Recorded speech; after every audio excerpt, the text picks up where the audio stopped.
추석 명절을 주님과 함께 잘 보내셨나요? 네, 발 씻어주는 마음으로, 끝까지 용서해주고 싶은 마음으로, 그 마음의 상처를 치유해주고 싶은 마음으로 그렇게 잘 보내셨죠? 네.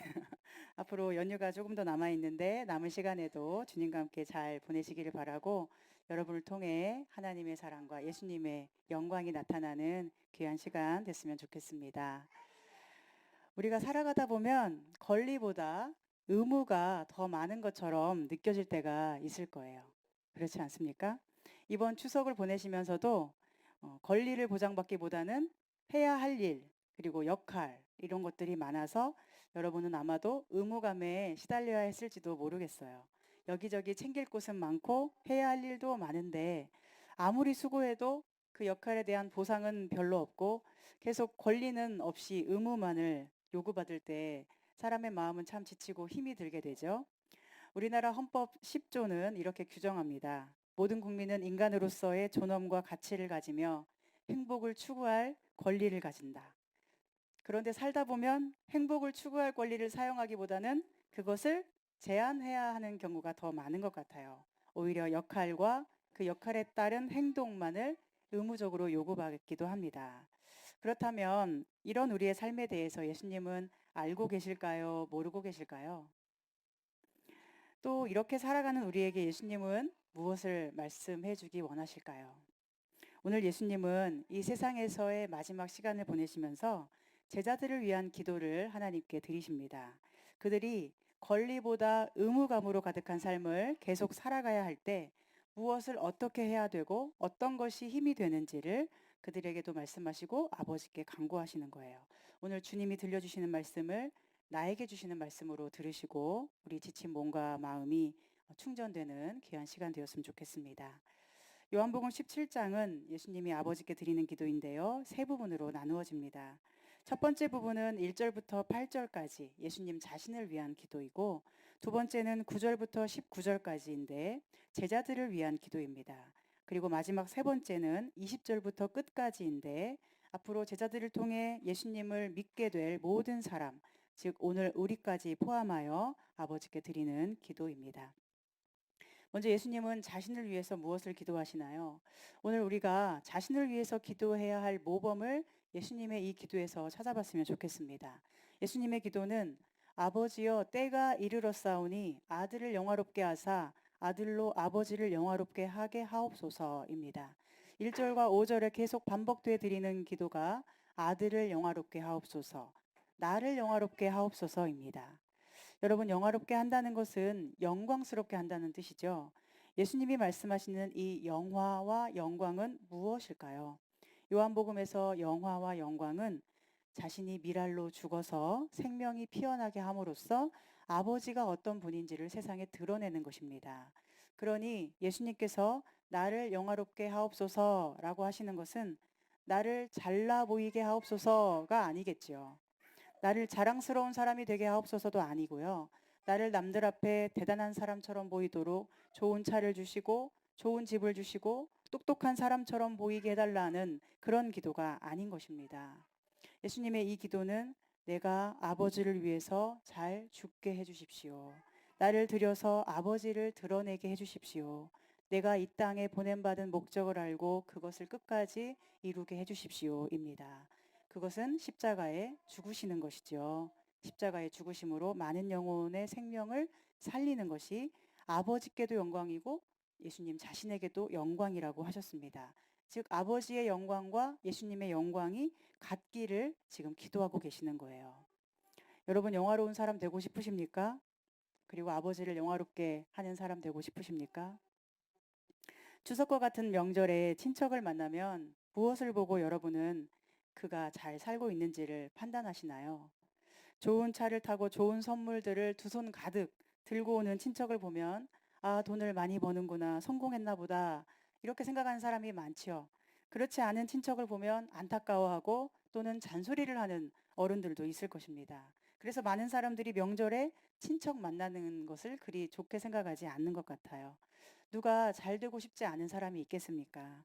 잘 되고 싶은데 잘 안 된 그것을 공감해주고 응원하기보다는 그것을 탓하고 지적하는 사람들이 있습니다. 그러니 그들이 기준으로 삼는 기준에 미치지 못하면, 즉 취업이 잘 안 되거나 결혼을 못했거나 자녀를 아직 못 낳았거나 돈이 없거나 등등 소위 성공의 기준에 미치지 못한 사람들은 마음만큼 몸도 점점 멀어져가는 오늘날의 관계가 되는 것 같습니다. 억지로 몸이 함께 있더라도 마음속에 기준을 가지고 서로 배려하지 못하기 때문에 본의 아니게 상대방에게 상처를 입히게 되는 것이죠. 문제는 우리 그리스도인들조차도 이런 환경에서 그리 자유롭지는 못하다는 데 있습니다. 왜 그럴까요? 그것은 우리 안에 영광에 대한 개념이 잘못되어 있기 때문이에요. 저는 오늘 예수님의 기도 속에서 우리 영광이 예수님의 영광과 같은가를 돌아봐야 함을 생각합니다. 예수님은 아버지를 영화롭게 하는 것이 자신을 영화롭게 하는 거라고 말씀하셨어요. 자신이 죽어 생명을 살리는 것이 아버지를 영화롭게 하고 자신 또한 영화로워지는 거라고 말씀하셨어요. 만약 예수님이 오늘 우리와 같은 영광의 개념을 가진 분이셨다면 절대로 십자가에 죽으시면 안 되셨겠죠. 십자가에 죽는 것은 절대로 영광스러워 보이지 않기 때문입니다. 예수님이 가지신 영광은 우리나라 헌법에서 말하는 행복 추구권의 보장이 아니었어요. 오히려 그와 정반대로 자신의 행복을 내려놓고 다른 사람의 행복을 추구하는 영광을 누리셨습니다. 다른 사람을 살리고 그 생명을 영원히 보존하시려고 예수님이 이 땅에 오셨고 그들을 위해 죽으십니다. 예수님을 통해서 한 사람이라도 아버지 하나님을 알게 되는 것, 이것이 예수님께 영광이었습니다. 오늘 우리로 말한다면, 오늘 나를 통하여 한 사람이라도 예수님을 알게 된다면 그것이 나의 영광입니다 라고 고백하는 거예요. 오늘 우리가 친척들 앞에서 외제차 타고 가지 않아도, 큰 차 멋진 차 타지 못해도, 큰 집 좋은 아파트 살지 못해도 그것이 영광스럽지 않은 것이 아니라, 진짜 영광스럽지 못한 것은 나를 통해서 한 사람도 예수님을 알지 못한다는 것입니다. 나를 통해 한 사람의 생명이 살 수 없다면, 나를 통해 죽어가는 한 영혼이 일어날 힘을 얻지 못하고 있다면, 아니 더 나아가서 나의 입술에 말을 통해서 꺼져가고 있는 등불을 계속 꺼뜨리는 일을 하고 있다면, 그 사람은 아무리 돈이 많아도 세상에서 성공적인 사람처럼 보인다 해도 전혀 영화로운 사람이 아닌 것입니다. 2절에 보면 권세라는 단어를 사용하세요. 예수님 당시 권세는 누구에게 있었습니까? 세상을 다스리는 권세는 로마 황제에게 있었고, 또 작게는 유대인들에게는 헤롯 왕에게 있었어요. 예수님은 갈릴리 나사렛 출신 평범한 인물이었고 아무런 권세를 가지지 못하시지 않았습니까?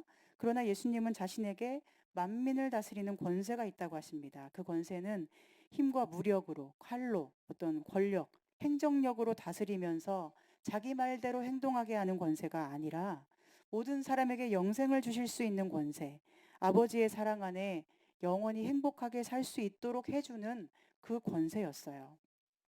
그 권세로 예수님은 다른 사람을 로봇처럼 조종하시는 분이 아니었고, 오히려 그들에게 자유를 주시려고 자신을 죄와 사망 권세에 내어주심으로써 스스로 묶이시는 분이 되었습니다. 예수님의 권세는 모든 것을 하실 수 있지만 하지 않을 수 있는 권세, 다른 사람을 자유롭게 하려고 스스로를 제한하실 수 있는 권세였습니다. 그렇게 해서라도 우리에게 주시려고 하신 것이 무엇입니까? 바로 영생입니다. 영생은 무엇인가요? 3절에 보면 영생은, 우리 함께 읽어볼까요? 시작. 영생은 곧 유일하신 참 하나님과 그가 보내신 자 예수 그리스도를 아는 것이니이다. 우리가 흔히 영생이라는 단어를 들으면 어떤 감정이 느껴지시나요?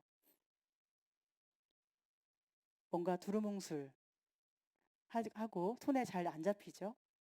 영생이라고 하면은 죽어서 천국 가는 것쯤으로 그리 대단하지 못하게 느끼는 것이 현실인 것 같아요. 오히려 영생이란 단어보다는 돈, 현금, 아파트 이런 것이 확 와닿는 것이 우리 육신을 가진 현실입니다. 그런데 예수님은 자신에게 주신 만민을 다스리는 권세를 모든 사람에게 영생을 주려고 사용하신다고 말씀하세요. 즉 영생이라는 것은 우리가 생각하는 것처럼 그리 간단하거나 하찮은 것이 아니라는 것입니다. 영생은 예수님이 이 땅에 오신 목적이었고, 이 영생 때문에 예수님은 한 번뿐인 자신의 소중한 인생을 십자가에 내놓으셨어요. 오늘 많은 사람들은 성공을 위해서 자기 목숨을 바치고 돈을 위해서 한 번뿐인 소중한 인생을 다 바치며 인생을 내놓고 살아가는데, 예수님은 그 소중한 인생을 모든 사람의 영생을 위해서 내놓으셨다는 것입니다. 그만큼 영생은 예수님께 가장 귀한 가치였던 것이고, 오늘 예수님을 믿는다고 하는 우리에게도 영생은 가장 중요한 가치가 되어야 하는 것입니다. 그런데 오늘 우리에게 영생은 어떤 의미를 가지고 있는지 돌아보았으면 좋겠습니다. 3절에 따르면 유일하신 참 하나님과 그가 보내신 자 예수 그리스도를 아는 것이 영생인데요. 이 말씀은 무슨 뜻일까요? 여기서 안다라는 것은 기노스코라는 단어입니다. 이것은 머리로 알고 지식으로 아는 게 아닙니다. 우리가 하나님을 알고 예수님을 아는 것은 하나님이라는 이름을 알고 예수님이라는 이름을 아는 게 아니에요. 안다라는 것은 서로 사귐을 누리는 것을 말합니다. 제가 여러분을 알고 여러분이 저를 아시잖아요. 그러나 아직 서로 그리 깊은 사귐의 상태를 누리지는 못했습니다. 점점 시간이 더 흘러가면서 그렇게 되어 갈 거라고 생각하는데, 우리가 서로의 깊은 속내를 얘기하고 서로의 눈빛만 봐도 속마음을 알고 뒷모습만 봐도 어떤 고민이 있는지 알 수 있는, 그것이 바로 아는 것입니다. 부부가 서로 닮아가잖아요. 정말 신기하게도 닮아 있는 모습을 보게 됩니다. 분위기와 또 생김새까지 닮아가는데, 그 이유는 서로 점점 깊이 알아가기 때문이에요. 우리가 하나님을 알고 그가 보내신 자 예수 그리스도를 안다는 것은 하나님과 깊은 사귐을 누리고 예수님과도 깊은 사귐을 누려서 그분을 닮아가고 있다는 뜻이에요. 그러니 믿습니다 한다고 해서 그 사람이 믿음이 있는 것이 아니듯이, 서로의 이름과 사는 곳, 고향이 어딘지 안다고 해서 그를 안다고 할 수는 없지요. 오늘 여러분은 예수님을 알고 계신가요? 예수님과 사귐을 누리고 계십니까? 하나님을 아버지라 부를 만큼 친밀한 사귐을 누리십니까? 내 모든 사정과 형편을 아뢰며 무엇이든지 담대히 강구할 수 있을 만큼 참되고 진실한 관계를 아버지와 예수님과 함께 누리고 계십니까? 바로 그런 관계를 누리게 하시려고 예수님이 만민을 다스리는 권세를 십자가에서 사용하신 것입니다. 하나님이라는 우주보다 더 크신 분의 측량할 수 없는 사랑 안에 우리를 거하게 하시려고, 예수님이라는 말로 다 할 수 없는 아름다운 존재 안에 사귐을 누리게 하시려고, 그렇게 영생을 누리게 하시려고 예수님이 지금 십자가에서 영광을 받으시겠다고 말씀하고 계십니다. 그리고 예수님은 그렇게 영광을 받으시는 것이 아버지께서 내게 하라고 주신 일을 이루는 것이라고 하십니다. 4절입니다. 아버지께서 내게 하라고 주신 일을 내가 이루어 아버지를 이 세상에서 영화롭게 하였사오니. 아멘. 우리가 영화롭게 되는 것도 마찬가지예요. 아버지께서 내게 하라고 주신 일이 무엇인지를 알고 그것을 이룰 때 아버지를 영화롭게 하는 것입니다. 내가 원하는 것을 이루는 것이 우리의 영광, 우리의 영화가 아니에요. 내 목적과 목표를 내 뜻대로 성취하는 것이 영화롭게 하는 것이 아닙니다. 우리의 영화와 영광은 아버지께서 나에게 하라고 주신 일을 알고 아버지 뜻대로 이루는 이것, 즉 사명을 이루는 것입니다. 예수님처럼 내 뜻은 이 잔이 지나가기를 원하는 것이지만 아버지의 뜻을 이루기 위해서 내 뜻과 목적과 소원을 내려놓는 이것이 나의 영광입니다 라고 고백하는 우리의 믿음이 되어야 하겠습니다. 오늘 여러분은 누구를 영화롭게 하고 계십니까? 여러분의 가정에서는 누구를 영화롭게 하고 계신가요? 사랑하는 사람과의 관계 속에서는 누구를 영화롭게 하고 계십니까? 때로 스스로 보기에 자신이 영광스럽게 느껴지지 않고 다른 사람들 앞에도 부끄러운 모습일 수도 있습니다. 그러나 말씀 안에서 주님의 영광을 새롭게 묵상하실 수 있기를 바랍니다.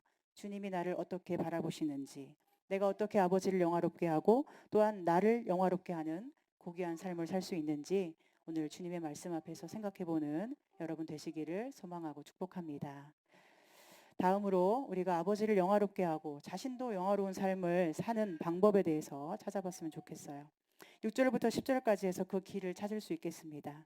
6절부터 보면 예수님이 하신 일을 기도하시는데, 세상 중에서 내게 주신 사람들에게 내가 아버지의 이름을 나타내었나이다. 그들은 아버지의 것이었는데 내게 주셨으며 그들은 아버지의 말씀을 지키었나이다. 그들이 누구입니까? 예수님을 믿고 따른 제자들입니다. 처음부터 그들은 아버지의 것이었는데 그 제자들을 만나서 예수님이 아버지의 말씀을 주셨더니 제자들이 그 말씀을 듣고 지켰다고 지금 주님은 마치 아버지께 보고하듯이 기도하고 계세요. 또 7절에서는 그들이 알게 된 것이 있는데 아버지께서 아들에게 주신 것이 다 아버지께로부터 온 것임을 알게 되었다 하십니다. 즉 제자들이 이제 아들을 알고 아버지를 알고 그 사귐에 참여하게 되었다는 거예요. 8절에서도 이것을 말씀해요. 그들은 내가 주는 아버지의 말씀을 받았고 내가 아버지께로부터 온 줄을 참으로 압니다. 그들은 아버지께서 나를 보내신 것을 믿었습니다. 이렇게 말씀하십니다. 이렇게 제자들의 믿음을 하나님께 보고하고 계세요. 여기서 우리가 알 수 있는 것은 무엇일까요? 예수님이 지금 제자들을 얼마나 믿어주고 있는가 하는 것입니다. 지금 제자들은 예수님이 계속 해오신 말씀을 사실은 잘 이해하지 못하고 있습니다. 앞에 16장 30절에 보면 지금에야 우리가 알겠습니다. 우리는 주님이 하나님께로부터 오심을 믿습니다. 라고 고백을 하고 있지만 사실은 그들이 다 아는 것이 아니고 다 믿는 것도 아니었어요. 그것을 우리가 알 수 있는 이유는 예수님이 십자가에 죽임당하실 때 예수님을 두고 그들이 도망쳤다는 데 있습니다. 정말로 예수님을 하나님께로부터 오신 메시아라고 신뢰했다면 왜 도망을 가겠습니까? 아직도 여전히 겁 많고 부족하고 연약해서 알겠다고 하면서도 믿는다고 하면서도 시험과 환난 앞에 무너지기 쉬운 존재들입니다. 그런데 예수님은 하나님께 기도하시면서 그들이 말씀을 지켰습니다. 그들이 믿고 있습니다. 그들이 알고 있습니다. 이렇게 기도하세요. 지금은 그들이 부족해도 그렇게 될 미래를 미리 바라봐 주시는 것입니다. 지금 형편없고 믿음직스럽지도 못하고 앞으로 실망할 모습 투성이겠지만 그렇지 않을 그들의 앞날을 기대감으로 말씀해 주시는 것입니다. 너희는 나를 알았고 또 더 알게 될 거야. 너희는 나를 믿었고 앞으로 더 신뢰하게 될 거야. 너희는 나와 아버지를 더 깊이 사랑하고 그 사귐 안에 기쁨을 누리게 될 거야. 내가 너희를 위해 기도하고 있으니 너희는 반드시 그렇게 될 거야. 라고 하십니다. 10절에 보면 내가 그들로 말미암아 영광을 받았나이다 고백하고 계신데요. 아직 흠 많고 겁쟁이인 제자들인데도 그들을 통해 영광 받으실 미래를 꿈꾸며 기대하시는 것입니다. 그리고 계속 그들을 위해서 길게 기도하고 계세요. 중요한 것은 오늘 여러분을 위해서도 주님은 이런 기도를 들으신다는 것입니다. 우리가 주님을 따르는 제자라면 주님은 우리에게도 이런 기도를 해주십니다. 우리를 믿어주시고 우리를 격려해 주세요. 우리의 좋은 면을 끄집어내 주시고 우리의 어두운 면을 눈감아 주시는 분이십니다. 저의 삶을 돌아봐도 제가 좋은 면을 좋게 개발할 수 있었던 것은 저를 좋게 봐주는 누군가의 눈빛이 있었기 때문이에요. 대부분의 사람들은 저를 늘 당시의 상태로만 바라보거나 아니면 더 안 좋은 시선으로 판단하듯이 말했지만 누군가는 현재의 상태를 넘어서 미래를 봐줬고 제 안에 있는 무수한 단점보다 많지 않지만 그래도 빛이 나는 무언가를 봐줬기 때문에 그 빛이 오늘 어두울 수밖에 없었던 삶을 밝히고 힘을 내어 살아가게 하는 빛이 되어준 것 같습니다. 그러나 그 중에서도 가장 중요한 빛은 바로 이 성경의 말씀입니다. 아무리 많은 사람을 만나도 사람이 저에게 힘을 준 적은 거의 없었어요. 항상 말씀이 저에게 힘이 되어줬고 말씀을 읽으면 힘을 낼 수 있었어요. 왜냐하면 말씀은 주님이시기 때문입니다. 그리고 말씀을 기준으로 봐주는 한 사람 한 사람이 있었기 때문에 어려움 속에서도 힘을 내어 여기까지 올 수 있었습니다. 오늘 여러분에게도 그 빛을 봐주는 한 사람 있으십니까? 그렇다면 그 한 사람을 귀중히 여기시기를 바라고 여러분도 그 사람에게 그의 좋은 면을 봐주고 응원하는 삶을 사시기 바랍니다.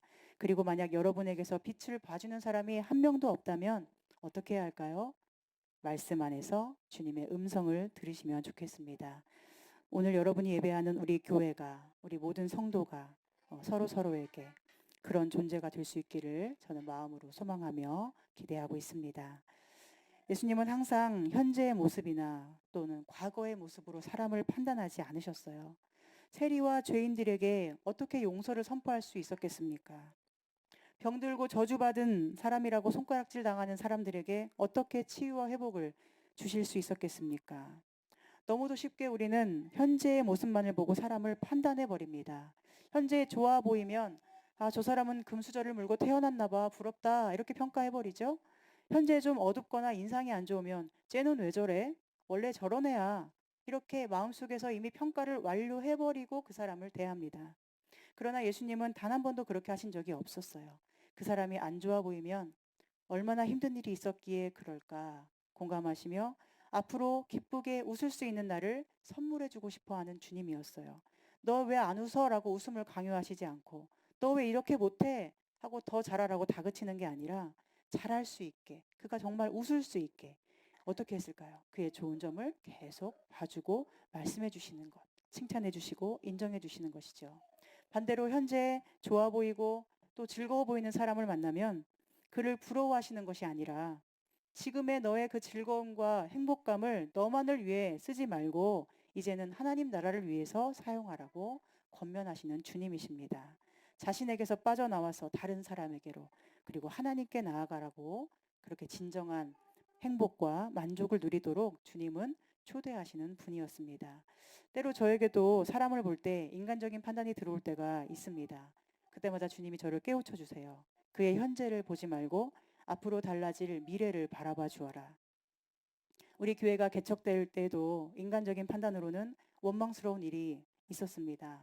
그럴 때마다 주님은 아무도 원망하지 말고 아무것도 판단하지 말고 다만 너는 나를 기다려라 말씀해 주셨어요. 저는 그 말씀을 주님의 말씀으로 굳게 붙들었고 정말로 아무도 원망하거나 아무도 판단하는 마음 없이 언젠가 하나님의 뜻 앞에 모두가 순종할 그 미래의 모습을 꿈꾸며 기다렸습니다. 그렇게 할 수 있었던 것이 저에게 감사의 제목이 되었고 주님과 함께 걸어온 모든 시간이 저에게 은혜가 되었습니다. 그리고 오늘 이렇게 기적처럼 이곳에 말씀의 로고스 교회가 세워지게 되었습니다. 우리가 다른 사람을 기다려줄 수 있는 이유, 좋게 봐줄 수 있는 이유는 오직 하나예요. 예수님이 우리를 기다려주시고 우리를 좋게 봐주심을 믿기 때문에. 저도 늘 자신을 보면 난 왜 이렇게 흠이 많고 부족할까 이런 생각을 참 많이 합니다. 여러분도 그러신가요? 개척을 하고 보니 저의 부족함에 대해서 이전보다 훨씬 더 많이 느끼게 되고 그 부족함 때문에 자꾸 힘이 드는 자신을 발견하게 돼요. 그런데 주님은 어떤 분이신가요? 저의 안 좋은 면을 다 아시면서도 그것 하나하나 지적하거나 들추어내지 않으시고 주님은 저처럼 부족한 사람에게도 칭찬과 인정과 격려를 아끼지 않으시는 분이십니다. 그런 주님을 알기 때문에 부족하고 연약한 저의 모습을 이기고 부끄러워도 힘을 내어서 늘 새롭게 달려가는 용기를 낼 수 있는 것 아니겠습니까? 사랑하는 여러분, 오늘 우리 모두가 예수님의 이 사랑 안에 거하고 있다는 것을 믿었으면 좋겠습니다. 그래서 아버지를 영화롭게 하고 우리 자신도 영화로울 수 있는 삶을 살 수 있기를 소망합니다. 저는 여러분의 어떠한 모습이든지 앞으로도 더 예쁘게 보고 더 믿어주고 더 사랑할 것입니다. 여러분도 저에게 그렇게 해주시기를 바라고요. 또 서로 서로에게 가족들에게도 그렇게 해주셨으면 좋겠습니다. 현재의 부족함보다 미래의 아름다움을 그려내고 끄집어내주고 믿어주고 인정해주고 칭찬해주는 예수님 닮은 모습으로 살아갈 수 있기를 소망하고 축복합니다. 이제 예수님이 제자들을 위해 기도하신 내용을 보겠는데요. 11절부터 그 내용이 나옵니다. 그 첫 번째는 제자들을 보전하고 지켜주시는 것입니다. 아버지여 내게 주신 아버지의 이름으로 그들을 보전하사 우리와 같이 그들도 하나가 되게 하옵소서. 12절 내가 그들과 함께 있을 때에 내게 주신 아버지의 이름으로 그들을 보전하고 지키었나이다. 15절에서는 그것이 악에 빠지지 않게 보전하시기를 위함이니이다 라고 기도합니다. 즉 예수님은 제자들이 악에 빠지지 않고 제자됨을 지키며 아버지와 아들 안에 사귐이 있는 하나됨을 누리기를 기도하십니다. 한편 두 번째 내용은 그들의 거룩함을 위한 기도입니다. 거룩이 무엇입니까? 구별되는 것이죠. 제자들이 세상과 구별되어 살기를 원하신 거예요. 그리고 그 거룩함은 아버지의 말씀, 곧 진리로 가능함을 말씀하십니다. 17절입니다. 그들을 진리로 거룩하게 하옵소서. 아버지의 말씀은 진리니이다. 진리로 거룩하게 된다는 것은 무엇입니까? 아버지의 말씀 안에서 자신을 바로 보고 내가 누구인지를 바르게 깨닫는 거예요. 거룩이라고 하면 우리는 커다란 성경을 팔에 끼고 거룩 거룩 크게 찬송 부르는 모습을 쉽게 떠올릴 텐데 그런 것이 거룩이 아니라 하나님의 형상대로 창조되고 예수님의 보혈로 구속함을 받은 내가 얼마나 존귀한 존재인지를 깨닫고 자신의 존귀함을 하나님의 말씀, 그 진리 안에서 계속 지켜나가는 것이 거룩인 것입니다. 그리고 더 나아가서 다른 사람에게도 하나님의 형상으로서의 존귀함을 지켜주면서 오직 말씀이 가르쳐 주시는 가치관을 가지고 세상을 바라보고 자신을 구별하는 사람이 거룩한 사람입니다. 그렇다면 왜 예수님은 제자들을 위해 이런 기도를 드리셨을까요? 얼핏 보면 이 두 가지 내용의 기도는 우리에게 의무감을 주는 것처럼 보이죠. 악에 빠지지 않고 하나님을 잘 믿고 예수님께 순종하며 십자가를 지고 잘 가야 한다고, 거룩하게 살아야 한다고, 진리의 말씀을 가까이 해야 한다고, 말씀을 따라 순종해야 한다고, 뭔가 그리스도인의 의무감만을 실어주는 말씀처럼 보이잖아요. 그래서 우리는 자꾸만 교회에 다니고 성경 읽고 예배드리는 것을 의무감으로, 어떤 책임처럼 생각합니다. 세상은 재미있는 곳이고 교회는 재미없는 곳이라고 여기는 분들도 많이 있어요. 예수님을 믿는 그 신앙생활을 늦게 하면 할수록 좋은 것이라고, 이득이라고 여기는 사람이 너무나 많아요. 왜냐하면 주님을 잘 모르기 때문이죠. 신앙의 진짜 기쁨을 모르기 때문입니다. 그러나 예수님께서 진리, 거룩, 그리고 보전을 위해서 기도하신 이유가 있습니다. 그것은 바로 13절에 나오는데, 예수님이 누리신 기쁨을 제자들이 충만히 누리기를 원하셨기 때문이에요. 우리 13절을 함께 읽어볼까요? 지금 내가 아버지께로 가오니 내가 세상에서 이 말을 하옵는 것은 그들로 내 기쁨을 그들 안에 충만히 가지게 하려 함이니이다. 아멘. 제자들의 기쁨을 위해서 예수님은 말씀으로 제자들이 보존되기를 원하셨고 악에 빠지지 않고 진리로 거룩해지기를 원하셨던 것입니다. 주님이 이렇게 기도하셨다는 것은 무슨 뜻일까요? 가만히 놔두면 저절로 그렇게 될 수는 없는 형편이었다는 것입니다. 가만 놔두면, 기도하지 않으면 그들은 악에 빠지기가 쉽고 진리를 거부하고 거룩할 수도 없으며 주님의 사람으로서 보존되지 못할 것이기 때문에 예수님은 이 마지막 순간에 가장 중요한 기도를 이렇게 드리시는 것입니다. 주님이 누리신 동일한 기쁨이 왜 제자들에게 충만해야 했을까요? 예수님이 누리신 그 기쁨이 제자들의 속에서부터 솟아나지 않으면 견딜 수 없는 고통이 그들의 삶에 있을 것이기 때문입니다. 14절에 보면 그들은 미움을 받는다고 하십니다. 내가 아버지의 말씀을 그들에게 주었사오매 세상이 그들을 미워하였사오니 이는 내가 세상에 속하지 아니함 같이 그들도 세상에 속하지 아니함으로 인함이니이다. 아버지의 말씀을 받았다는 것만으로 세상에서 미움을 받는다고 말씀하세요. 16절에도 보면 소속에 대한 말씀을 하시죠.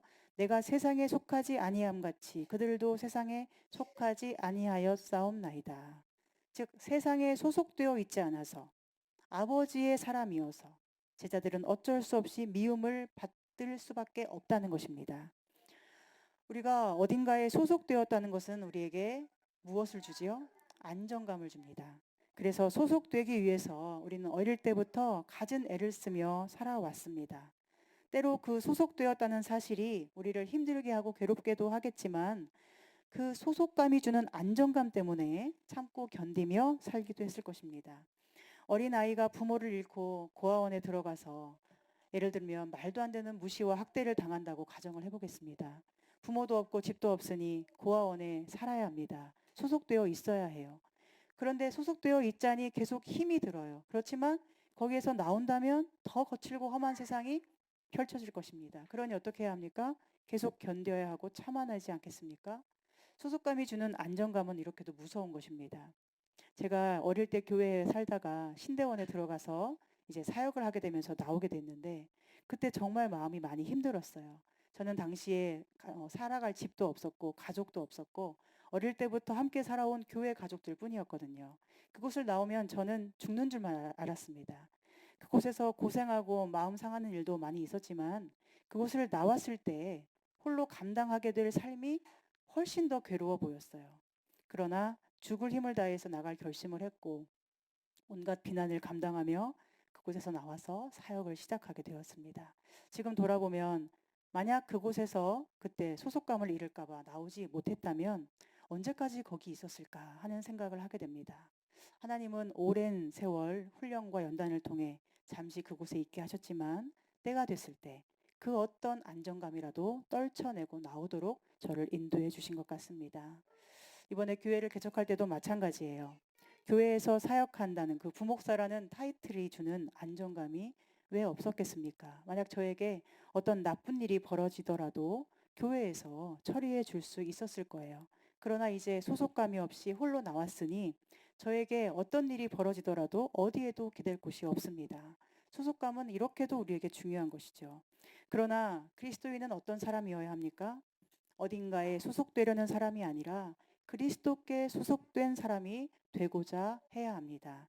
이 땅 어딘가에 소속되지 않고 자신이 하나님 나라에 소속된 하나님의 사람임을 우리는 알아야 합니다. 예수님은 내가 세상에 소속되지 않았다고 하십니다. 그리고 나를 따르는 그들도 세상에 소속되지 않았습니다라고 하십니다. 그런데 이 땅에 소속되지 않았기 때문에 받아야 하는 상처가 얼마나 많이 있습니까? 이제 제자들은 예수님처럼 세상에서 미움받고 버림을 당할 것입니다.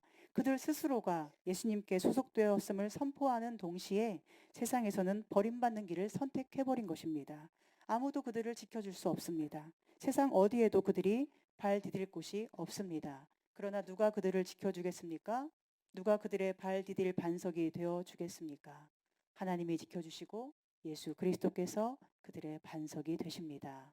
보혜사 성령을 보내사 그들의 길을 친히 인도하신다고 약속하셨고 정말로 그렇게 약속을 이루신 주님이십니다.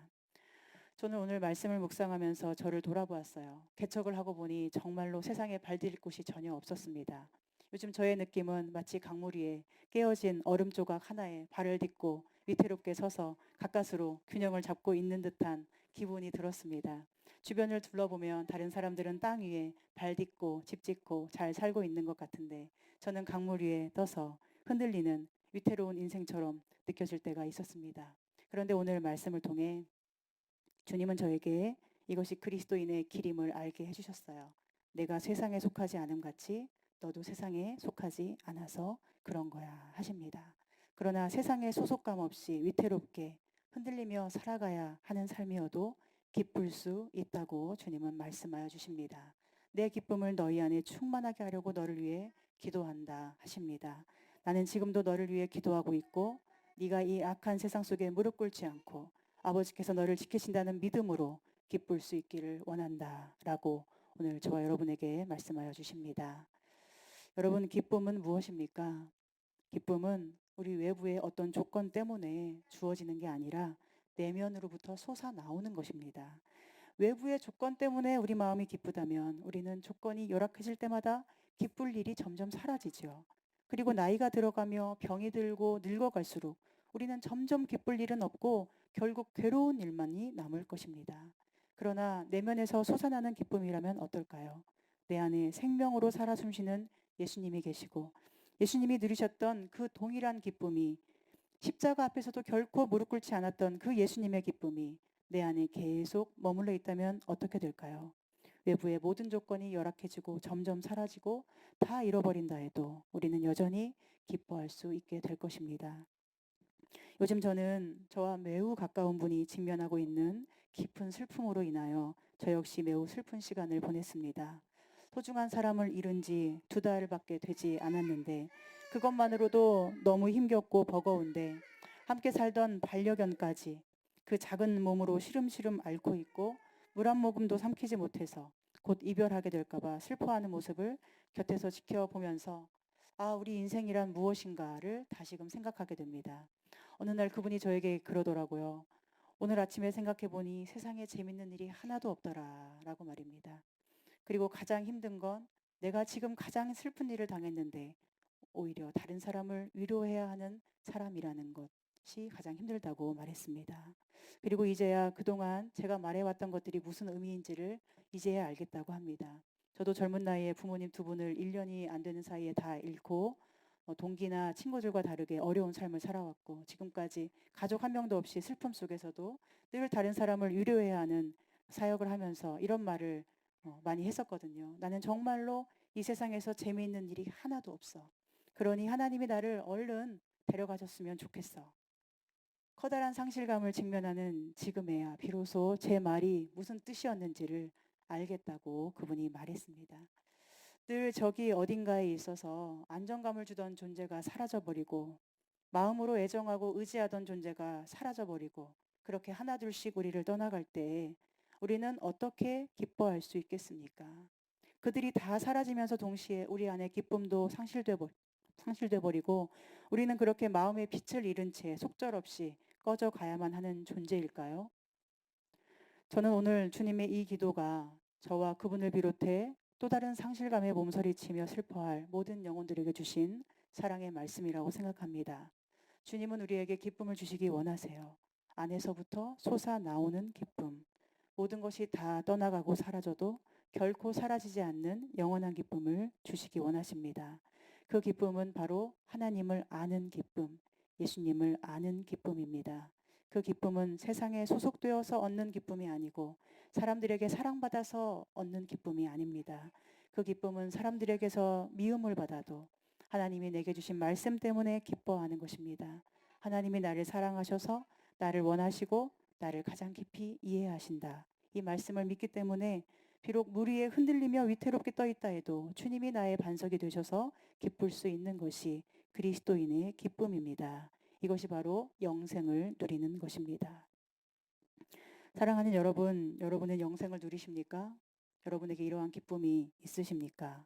주님께서 우리에게 진리로 거룩하라, 보존되어야 한다, 악에 빠지면 안 된다 하시는 것은 결국 우리에게 기쁨을 잃어버리지 말라고 응원해 주시는 것입니다.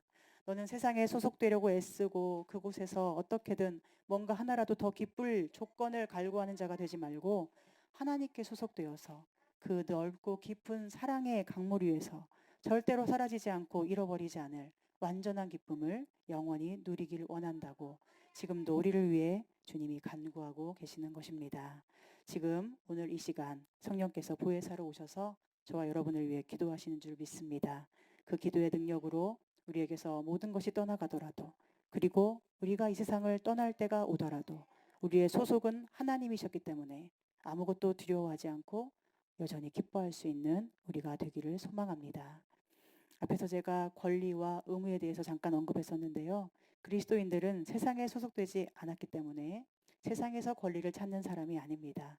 우리는 주님의 제자이기 때문에 주님의 기쁨을 가지고 진리로 거룩하여 아버지의 사랑을 나타낼 의무를 가진 사람들입니다. 그러니 우리는 그런 사람 될 수 있도록 주님과 함께 더 힘써 기도해야 할 것입니다. 내가 하나님께만 속한 사람 되게 해주십시오. 내가 예수님의 사랑받는 존재임을 더 알게 해주십시오. 내가 진리로 거룩해져서 세상에 거짓된 것을 부러워하지 않게 해주십시오. 주님의 십자가의 영광을 세상의 돈의 영광과 바꾸지 않게 해주십시오. 이 땅에 천년만년 살 것처럼 살지 않고 영원한 하나님 나라를 소망하며 살게 해주십시오. 십자가 위에 매달려서도 기쁠 수 있는 주님의 그 기쁨이 내 안에 영원히 머물게 해주십시오. 그렇게 자신을 위해서 더 깊이 기도하실 수 있기를 바랍니다. 그리고 여러분 주위에 기쁨을 상실한 모든 사람을 위해서도 기도해 주시면 좋겠습니다. 그들을 판단하지 말고 주님의 기쁨을 가지고 그들 곁에 머물러 주시기를 바랍니다. 내가 많은 것을 가졌다고 혼자 기뻐하지 말고 기쁨이 있다면 기쁨이 없는 자들에게 줄 수 있기를 바랍니다. 우리는 많은 것을 가져서 기도할 수 있는 것이 아니고 오히려 내가 더 큰 아픔을 겪었기 때문에 기도할 수 있고 위로해 줄 수 있는 것입니다. 왜 힘든 내가 더 위로해야 하는가가 아니라 내가 힘들었기 때문에 하나님께서 위로의 사람으로 우리를 세우실 수가 있는 것입니다.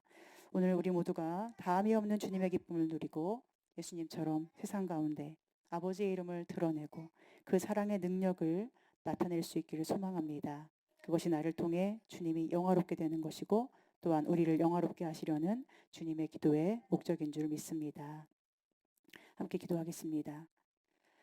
하나님, 오늘 우리를 사랑하시고 우리를 위해 기도하시는 예수님의 음성을 우리 마음에 듣습니다. 이 기도의 능력이 생명이 되어서 오늘 우리 안에 있음을 믿고 감사드립니다. 많은 것을 가져서가 아니라 주님의 영광을 가졌기에 기뻐하는 저희들 되게 해주시옵소서.